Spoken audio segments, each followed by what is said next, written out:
This is the purpose of your life, the purpose of God's call and election in your life. This is the great promise in the Bible that God calls you to obtain His kingdom and glory.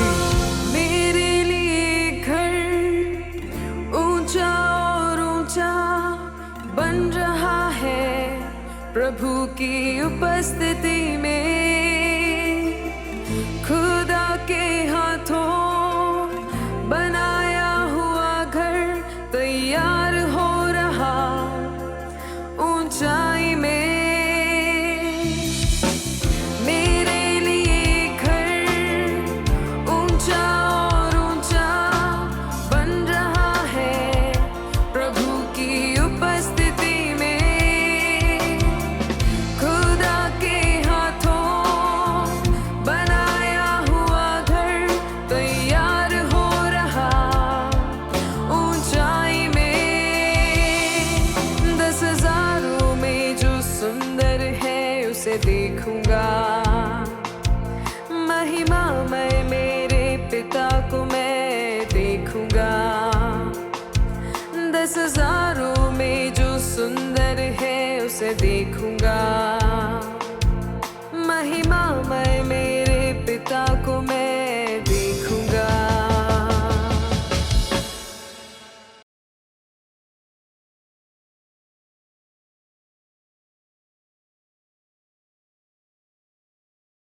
Welcome to kingdom and glory of God.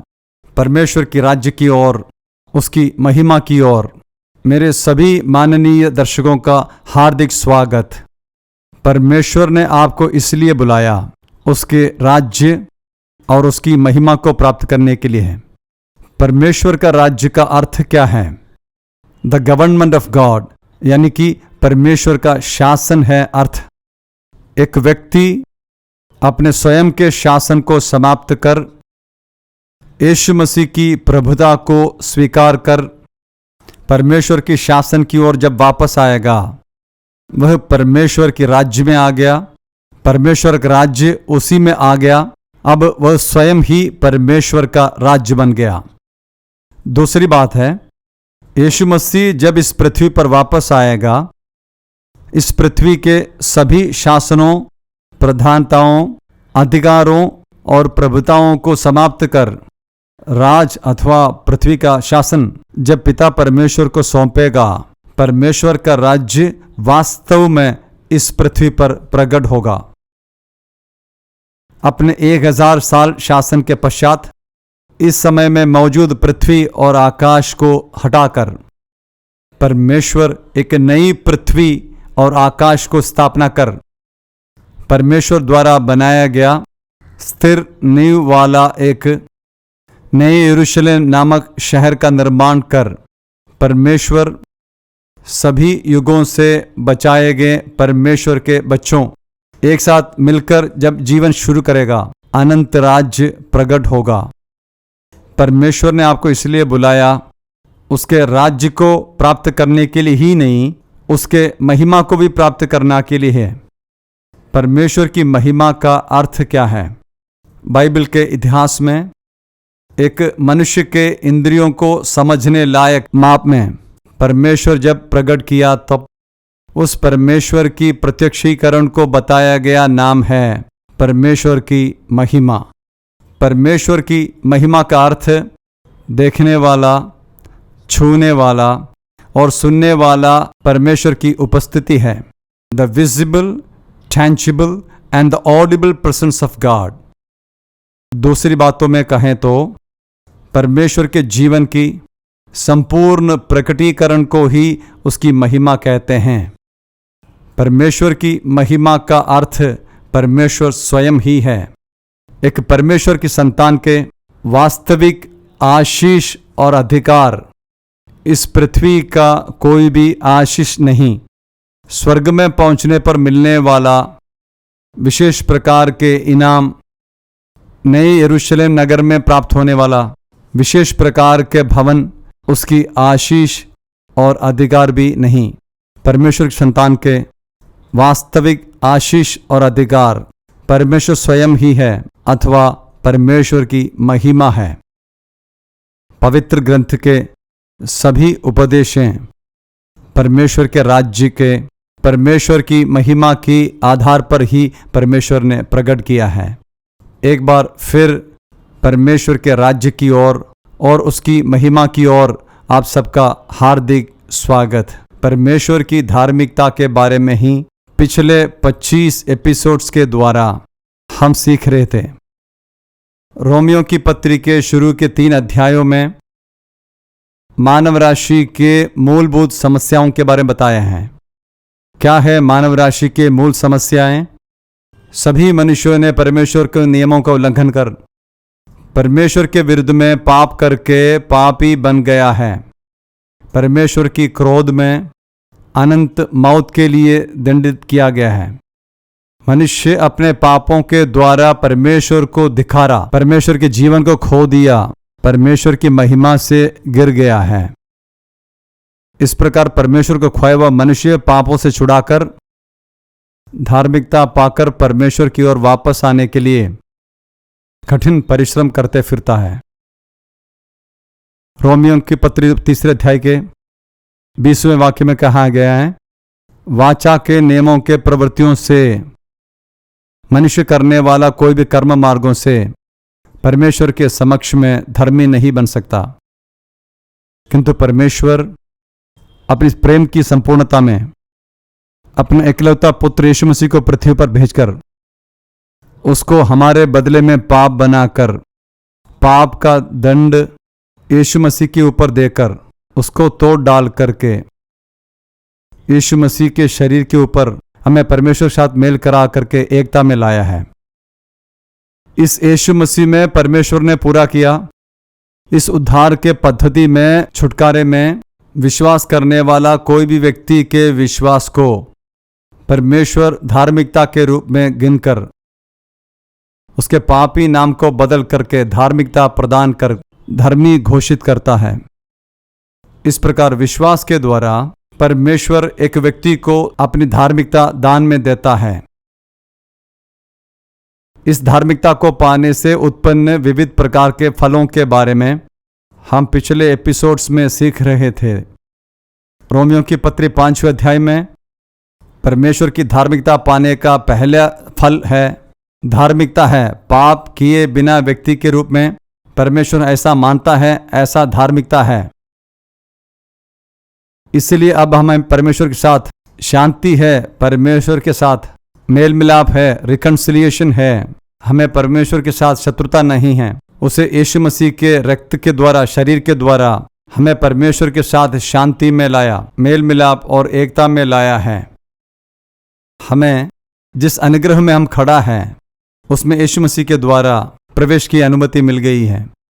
इस प्रकार परमेश्वर की धार्मिकता का विविध प्रकार के फलों के बारे में ही हम सीख रहे थे। रोमियो की पुस्तक 5वें अध्याय के 17वां वाक्य मैं आपको पढ़कर सुनाता हूं।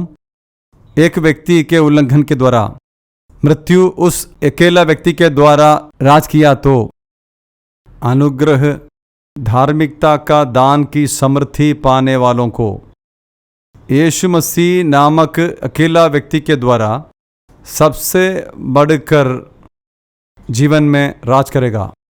परमेश्वर की धार्मिकता को पाने की सबसे महत्वपूर्ण एक फल है इस जीवन में प्राप्त होने वाला राज करने का अधिकार, यानी कि परमेश्वर की अनुग्रह और धार्मिकता का दान की समृद्धि पाने वाला कोई भी व्यक्ति इस पृथ्वी में अपने जीवन में राज करना शुरू करता है।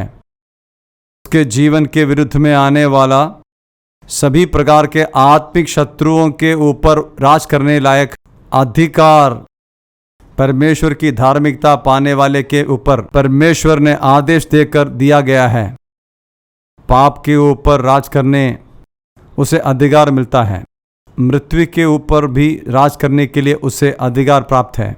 शैतान और उसके राज्य के ऊपर भी, उसके सभी प्रकार के कार्यक्रमों के ऊपर राज करने, चालाकियों के ऊपर राज करने, परीक्षाओं के ऊपर राज करने, उसके ऊपर परमेश्वर अधिकार दिया गया है।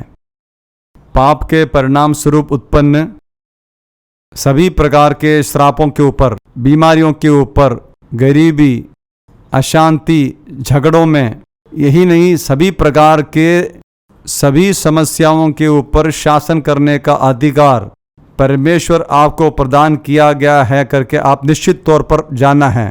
वह वचन इस प्रकार कहता है, एक व्यक्ति के उल्लंघन द्वारा मृत्यु उस एक व्यक्ति के द्वारा राज किया, तो यानी कि आदम परमेश्वर के नियमों का उल्लंघन जब किया, मृत्यु इस पृथ्वी के सभी मनुष्यों के ऊपर शासन करना शुरू किया।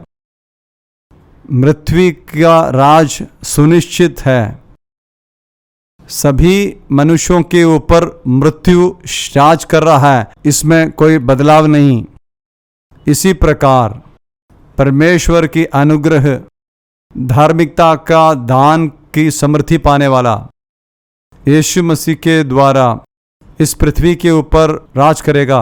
मृत्यु कितना अधिक एक व्यक्ति के ऊपर राज करता हो, वह कितना अधिक सुनिश्चित होता है, ठीक उसी प्रकार परमेश्वर का अनुग्रह, परमेश्वर की धार्मिकता का दान का समृद्धि पाने वालों को इस पृथ्वी पर एक राज है करके वचन स्पष्ट रूप से कहता है।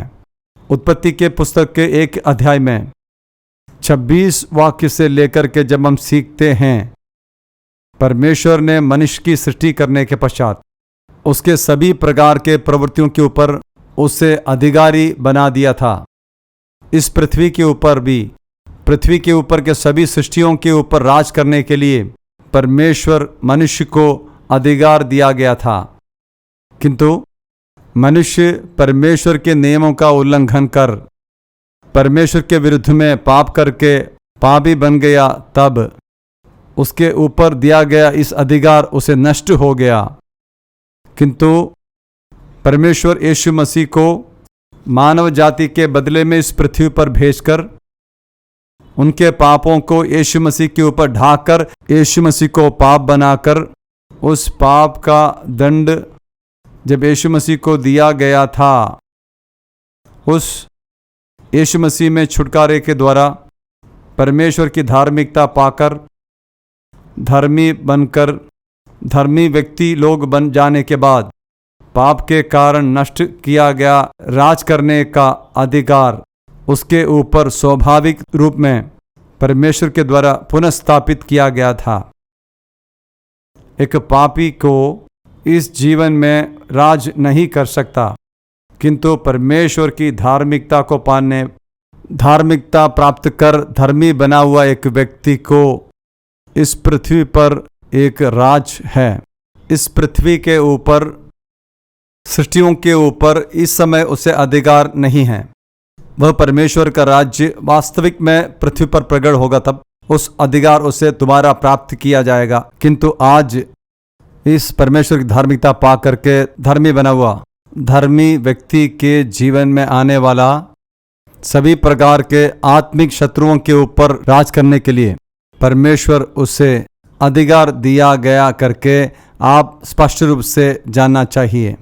रोमियों के पत्री 5वें अध्याय में 17वां वाक्य में स्पष्ट रूप से कहता है, परमेश्वर की अनुग्रह का, धार्मिकता का दान का समृद्धि पाने वाले की ही इस जीवन में राज करना आरंभ करता है। दो महत्वपूर्ण बातों के बारे में वहां पर जिक्र करता है। पहला, परमेश्वर के अनुग्रह का समृद्धि पाने वालों को।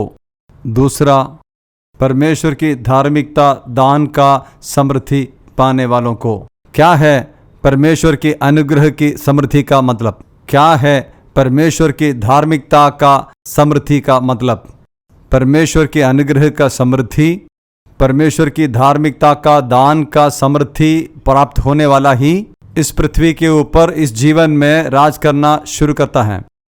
मैं सबसे पहले परमेश्वर की अनुग्रह की समृद्धि के बारे में कहता हूं। क्या है परमेश्वर की अनुग्रह करके पिछले एपिसोडों में मैं स्पष्ट रूप से आपको सिखा चुका हूं।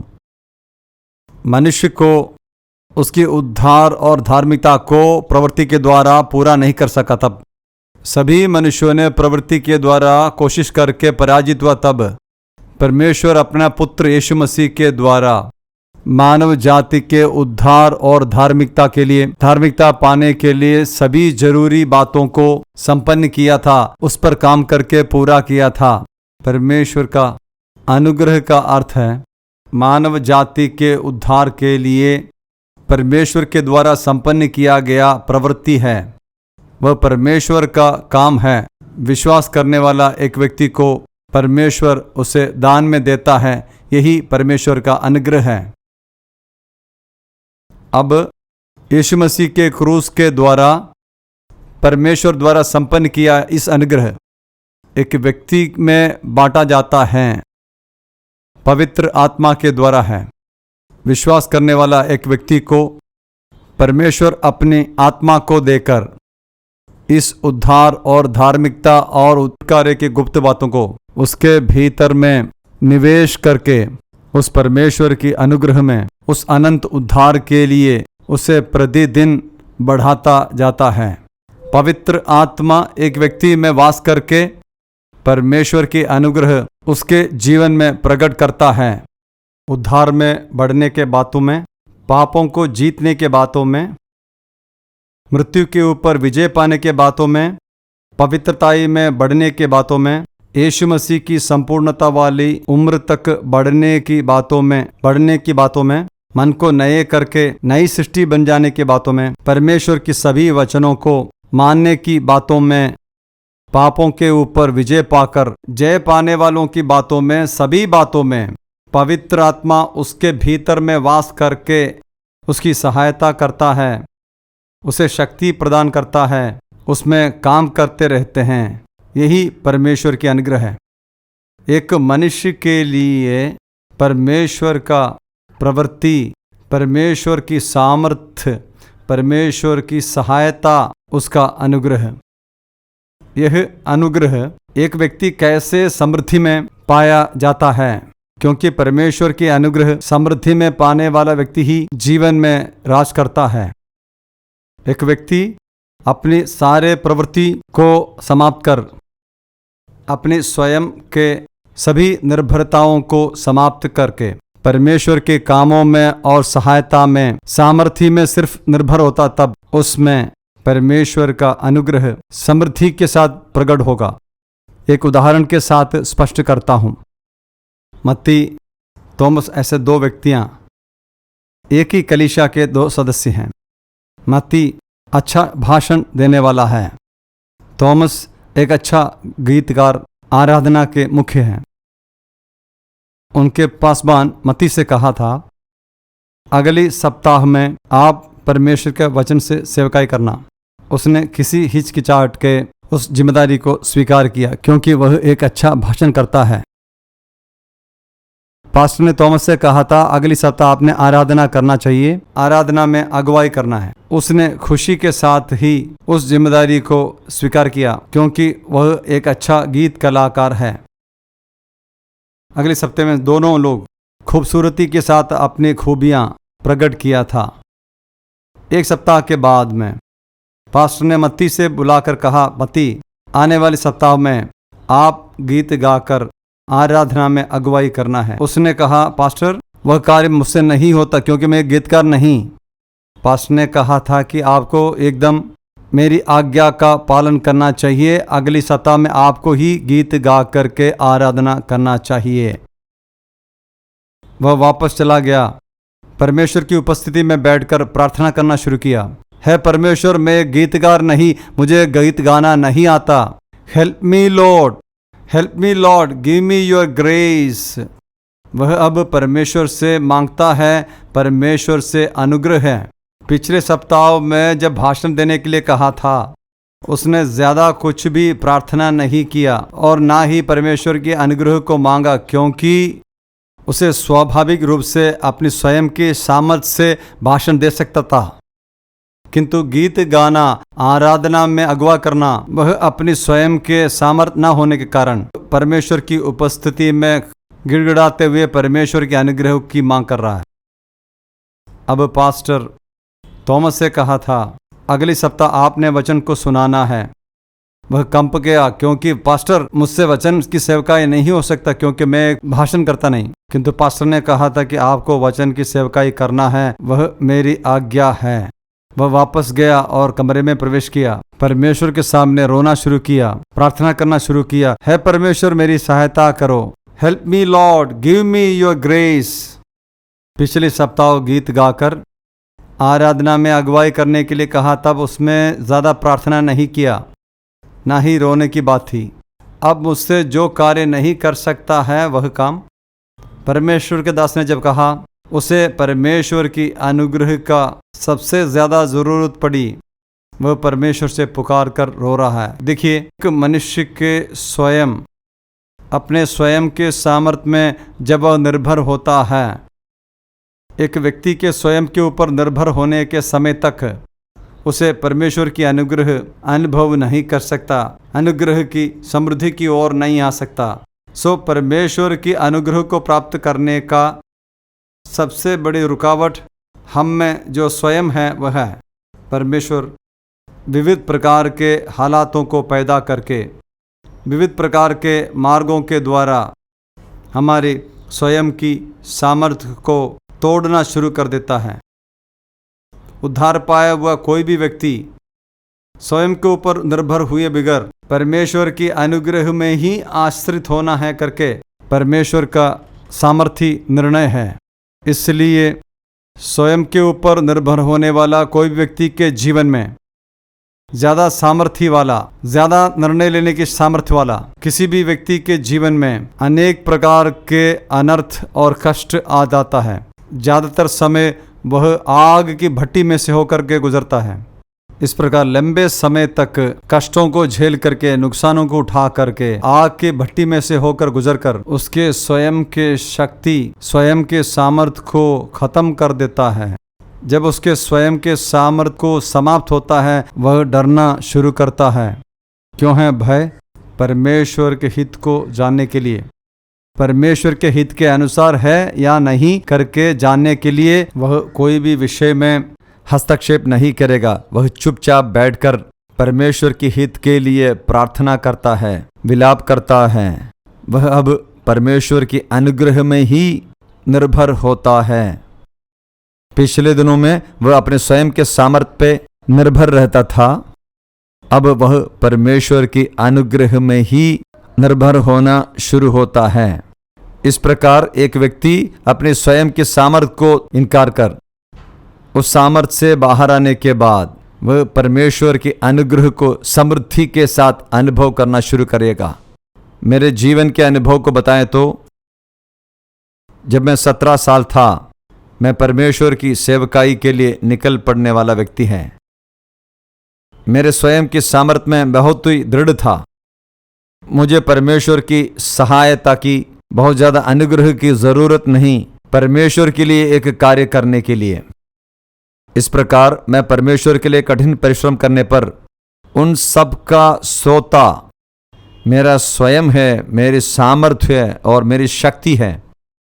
लंबी 13 साल तक परमेश्वर अपनी शक्ति को मुझ पर खर्च करके विविध प्रकार के कष्टों और नुकसानों के द्वारा कठिन परिस्थितियों में से मुझे, आग के भट्टी में से मुझे चलाया। मेरे स्वयं की सामर्थ्य को वह खत्म करने के लिए प्रयास किया। अब पिछले 30 साल से मैं परमेश्वर की सेवकाई में हूँ। मेरी मजबूत स्वयं को इन पिछले 30 सालों के द्वारा वह तोड़ देने के लिए अनुमति दे दिया था। मेरे अहम की शक्ति को खत्म करने के बाद मैं परमेश्वर का अनुग्रह में ही आश्रित होने वाला व्यक्ति बन गया। आज उस परमेश्वर के अनुग्रह की समृद्धि में मेरा जीवन आगे बढ़ता है। दुनिया के अनुसार, दुनिया के सिखलाई के अनुसार एक व्यक्ति की अहम को, उसकी प्राण को शक्ति प्रदान करने वाला विविध प्रकार के कार्यक्रम चलाते, सिखलाइयाँ चलाते हैं। परमेश्वर की सिखलाई के अनुसार एक व्यक्ति के अहम को बर्बाद कर, उसकी स्वयं की सामर्थ्य को खत्म करके उसे कितना कमज़ोर बना सकता है, उतना कमज़ोर बनाते हुए परमेश्वर के ऊपर, परमेश्वर के अनुग्रह के ऊपर, परमेश्वर के सामर्थ्य के ऊपर, परमेश्वर की प्रवृत्ति के ऊपर सिर्फ आश्रित होने के लिए परमेश्वर उसे चलाता है। किंगडम एंड ग्लोरी मिनिस्ट्रीज के अफ्रीकन मिशन की ओर मेरे सभी माननीय दर्शकों का हार्दिक रूप से स्वागत है। अफ्रीका, 54 देश, लगभग 3000 भाषाएं, प्राकृतिक संसाधनों से संपन्न दुनिया का दूसरा सबसे बड़ा महाद्वीप, राजनीतिक अस्थिरता और आंतरिक युद्धों के कारण बर्बाद होते देश, कष्टों को झेलने वाला जनसमूह, आंतरिक युद्धों के कारण शरणार्थी बनकर रहने वाले 44 लाख से अधिक शरणार्थियों के मध्य में और स्थानीय लोगों के बीच में सेवकाइयां जारी है। ये लोग अभी भी बलात्कार और युद्ध के भय और चिंता में जी रहे हैं। इन लोगों के समूह को पॉलिथीन विभाजित और मिट्टी की झोपड़ियों में रहने के लिए छोड़ दिया जाता है। पौष्टिक भोजन, कपड़ा, शिक्षा और आधुनिक चिकित्सा उपचार की सुविधा अभी भी इनके लिए उपलब्ध नहीं है। जानवरों की तरह अपने जीवन को आगे बढ़ाने के लिए इन्हें भयानक परिस्थिति में छोड़ दिया जाता है। यहाँ हजारों अनाथ हैं, शारीरिक और मानसिक रूप से अक्षम हैं, यहाँ तक कि मानसिक रूप से मंद बच्चों के प्रति दुर्व्यवहार, मानव तस्करी और यौन शोषण भी इस देश में असामान्य घटना नहीं है।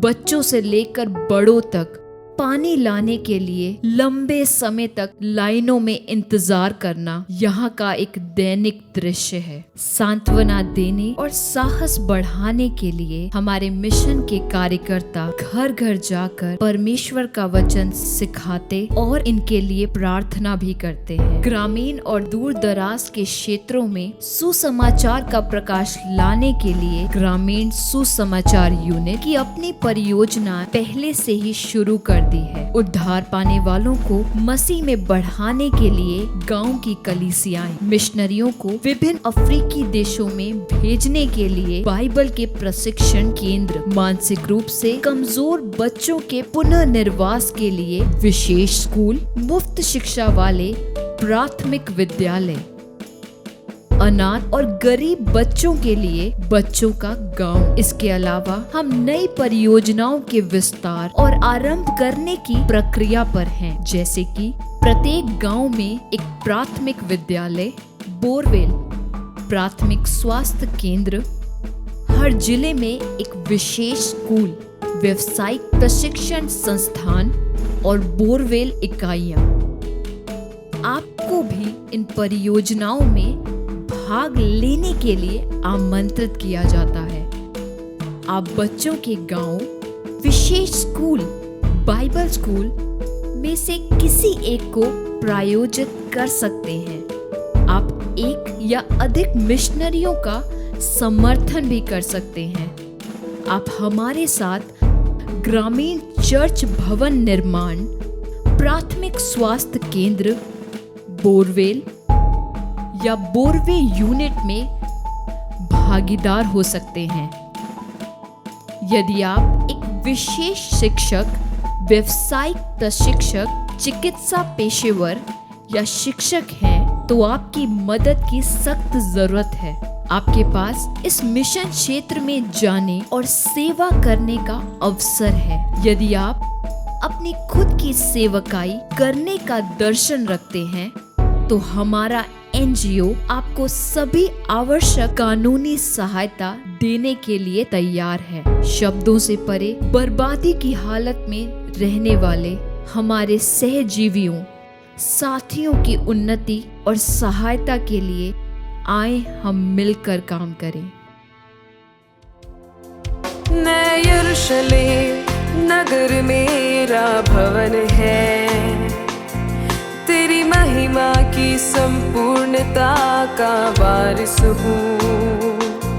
नया यरूशलेम नगर मेरा भवन है, तेरी महिमा की संपूर्णता का वारिस हूँ।